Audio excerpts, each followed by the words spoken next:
Oh, hi. Next door, the Freelander is in for its MOT because it's run out, and I'm waiting in anticipation, hoping things are going to be okay. Now, it does drive all right. I thought I did hear a clangy sound from the front, which would be bad news because that could be a spring out of order. But I've just had a quick look and they look okay. In the meantime, I've just got to wait around. I'm not very good at getting on with things whilst there's something to anticipate. MOTs don't take that long.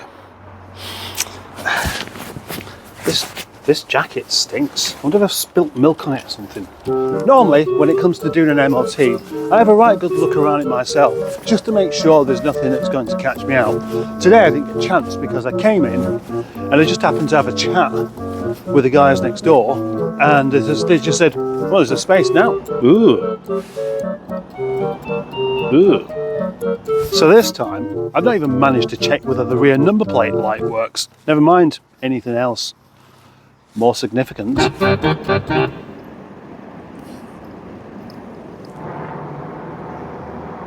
It is time for a cup of tea, but I've run out of tea bags.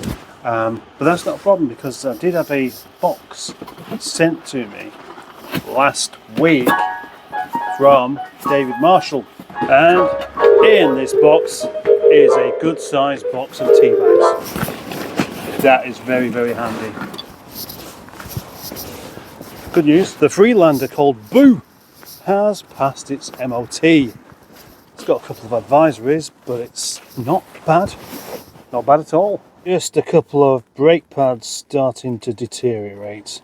It has done just over 1,000 miles since its previous MOT. It's time this car had a jolly good clean up. Sort these headlamps out and put a bit of oil in it as well. Right, let's not faff about here. I'm going to clean it up, sort those headlamps out, make it look nice, and then put it straight up for sale.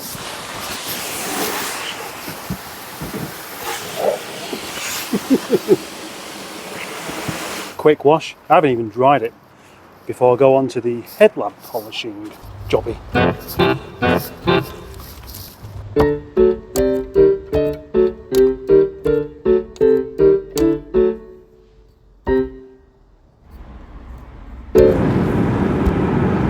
Good news so far then. With it passing its MOT, now it's clean, headlamps are shiny, interior vacuumed. Will I have more good news when I put it up for sale by selling it? Or will I be faffed around like I normally am? Well, stay tuned to find out. And watch me as I wobble my head a little bit further whilst my condescending attitude exudes from my face. Oh, would you like sauce on that, madam? What about the price of this Freelander then? Well, the popularity of these cars works to its disadvantage somewhat. Genuinely, there is a Freelander 1 facelift right behind me now. That happens quite a lot because there are loads of them still about. If you go onto Marketplace, if you want to buy one, you can find one. There are plenty. So it's likely that whoever buys this will be looking for, well, one in silver. It suits silver though, doesn't it? This is where things may well have just paid off because this car passed its MOT with only an advisory, which is great. And apparently we're about to have a snowstorm, like in the next few days, like the worst snowstorm ever. And somebody's going to think, oh, 4-wheel drive? That'll come in handy, sir. Yes, it will. Very much so. And that will mean that I either sell it underpriced at the right time, or think, maybe I could get, the kind of price for it that we thought it was worth a while back instead. But no, probably not. At least it works. Ignis, brick top. When red light shows wait here, it says. Now then, why does it need that there? Why does it need that sign there? Why does it need that? You don't need an instruction every other set of traffic lights, do you? In order to pass your driving test, you have to know what these lights mean. You know that red means stop and don't go through. And amber and red means you're prepared to set off. Green, you can go. Has anybody ever seen that picture of a lady stopped waiting at a sign like that as a pedestrian? Yeah, well, that explains it, doesn't it? That lady's using some logic. That instruction isn't for the motorists, is it? Because they already know to stop. This must be for pedestrians, and pedestrians don't have to read the highway code. But the presumption is that you can read, and you do need to stop here. It does not say on that sign, motorists, please stop when red light shows. It just says, stop when red light shows. In fact, stop here. So I'm going to say, in defence of that lady who needlessly stopped on the pavement because of a sign, well done. You followed an instruction correctly.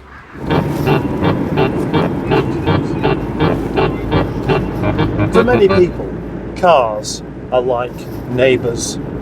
You just have one and you hope to get along with it. It's just a car. It's just a neighbour.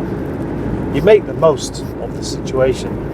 Other people realise, of course, that that's a really daft analogy because you can just move a house. I mean, really, who would choose a house for its neighbours? I bet some do. In fact, I bet many do. If you go looking at somewhere else to live and you find yourself looking over the fence at the neighbours, seeing what kind of people they are, making sure that they don't regularly keep a mattress in the front garden, then that's a similar kind of thing, isn't it? It's not very often you end up becoming good friends with a neighbour, although I have done a couple of times. And somehow I've now got to get back to the point on how that relates to driving this Land Rover. And it does, somewhere. It's just that I've forgotten where. Now this car, I have very mixed feelings about, because I kind of almost feel a bit stuck with it. I've MOT'd it, I've put it up for sale. Nobody's asking to buy it. I haven't put it up at any kind of ridiculous price or anything. But then people have mixed feelings about Land Rover, and especially the Freelander and the Discovery and the Range Rover. In fact, they have a mixed feeling about Land Rover, much in the same way that they might do with their neighbour, who is exceedingly noisy some weekends, but will help you out and lend you a spanner. And of course, if you own a Land Rover, you're going to need a spanner set and a set of sockets and some spring compressors and all these other bits, because they're not exactly known for reliability. And maybe that's one of the problems. One thing I don't like about this car though is the dashboard's horrible, scratchy, wheelie bin type plastic. I'm sure it's quite hard wearing, but it's just horrible. I mean, we like things that are nice to touch, don't we? But it's not just that, it's a squeaky door pulls, rather weak feeling door cards. Forget about the headlining, because obviously that's a given, that's not going to be very good. I almost expect the glass to be made of an inferior type of see-through material. But then it's got a carpet, rather than just that horrible stuff, which by this year on a Rover was that horrible Volkswagen style carpet, which you can't clean properly and just looks yuck. Yeah, there's something about it that I do actually find really pleasing. I had a Freelander once before. It was an older one than this. It was a 51 plate and a petrol and a 3-door, and it wasn't a facelift model, of course. And I just found myself liking being in it.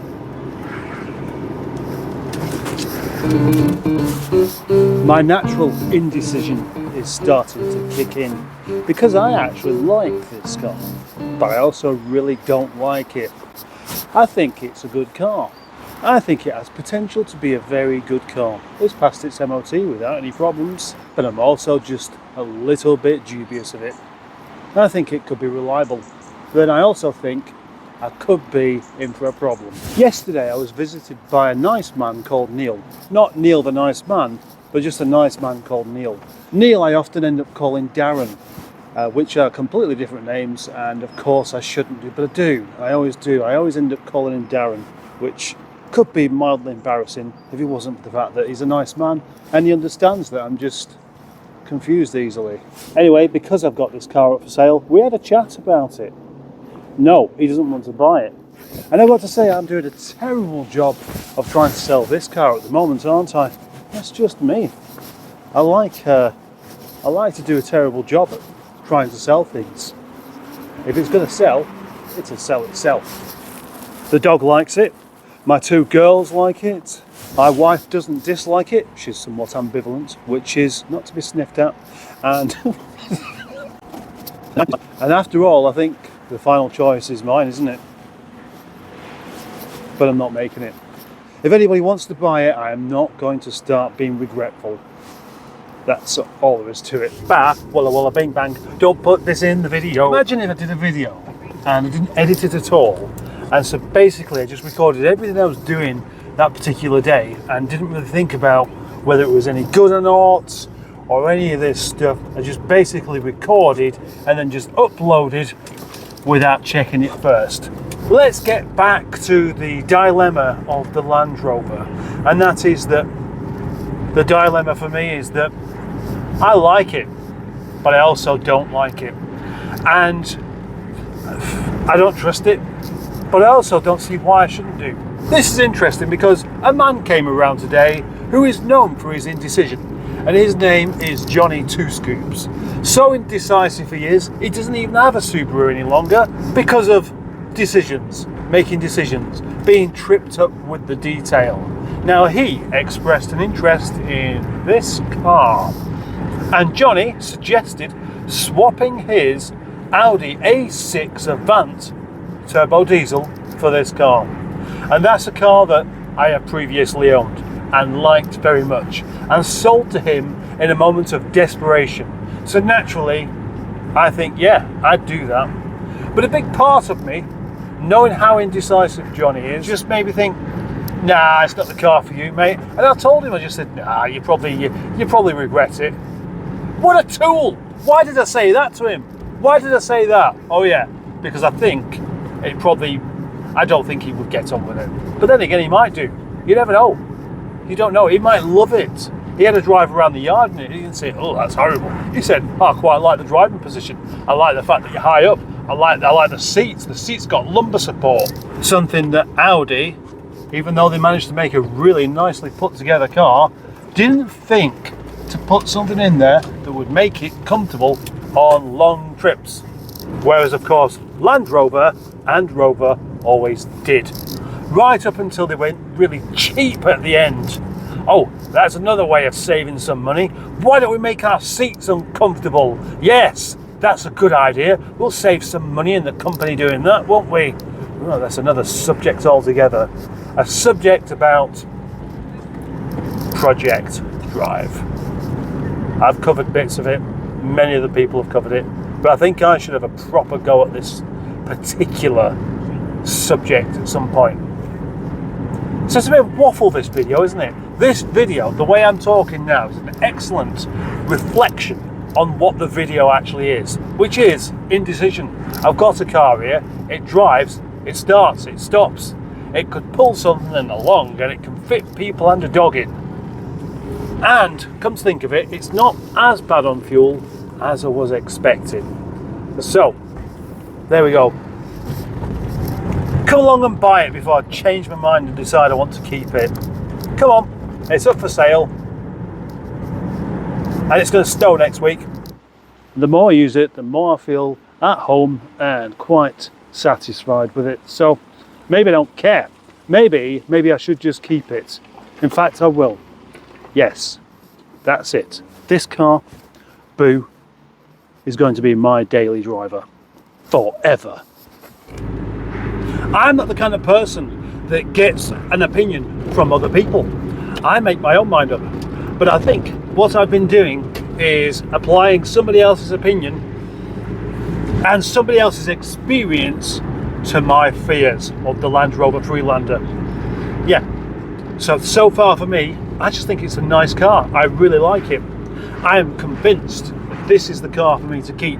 and I'm not going to get rid of it. So now I don't know, maybe I should just take it off sale to stop the temptation. Yeah, do you know what? It's still brandishing a Boaties World sticker in the back window. And I've left that there because I thought, well, I'm not going to be keeping it. But now, the only way for me to feel comfortable in keeping this car is to get rid of that sticker. Sorry, Boaty, but you'd have done it for me. Well, you did, in fact. Come to think of it, I had quite a few of these stickers in cars, and the first thing you did was just to get rid of them. So why should I feel bad about doing the same back? Hey, I'll tell you what, I'll keep the one in Sheeson because it's not driving anywhere anyway. That's what I'll do. Then you still have 33% of my cars from you with your name on it. How about that for a deal?